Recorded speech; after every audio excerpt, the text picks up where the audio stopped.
Hi everyone. ఓపీకి వచ్చినప్పుడు చాలామంది parents వాళ్ళ లెస్ దెన్ 1 ఇయర్ పిల్లలకి హెడ్ షేవ్ చేయించొచ్చా, గుండు కొట్టించొచ్చా అని అడుగుతూ ఉంటారు.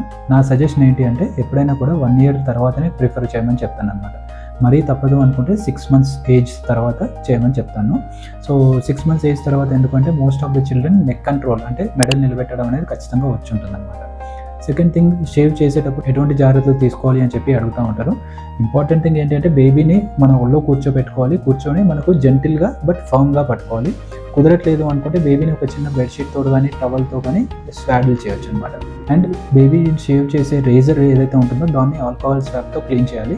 ఆల్కహాల్ స్వాబ్ అంటే సింపుల్గా మనకి మెడికల్ షాపుల్లో దొరుకుతూ ఉంటుంది. ఇంజెక్షన్ ఇచ్చే దగ్గర మనం క్లీన్ చేస్తాం కదా, దాన్ని ఆల్కహాల్ స్వాబ్ అంటారనమాట. తర్వాత న్యూ బ్లేడ్ వాడుతున్నారా లేదా చూసుకోవాలి. అండ్ హెడ్ షేవ్ చేసేటప్పుడు మనకు బేబీకి హెడ్లో కొన్ని సాఫ్ట్ స్పాట్స్ అనేవి ఉంటాయన్నమాట. ఎస్పెషల్లీ లెస్ దెన్ 1 ఇయర్ పిల్లల్లో ఆ ఏరియాస్లో ఖచ్చితంగా జాగ్రత్తగా ఉండాల్సిన అవసరం ఉంటుందన్నమాట. ఎందుకంటే కట్స్ అవ్వడానికి రిస్క్ ఎక్కువగా ఉంటుంది. ఇదంతా అయిపోయాక స్నానం చేయించేటప్పుడు గోరువెచ్చని నీళ్ళతో స్నానం చేయించాలి.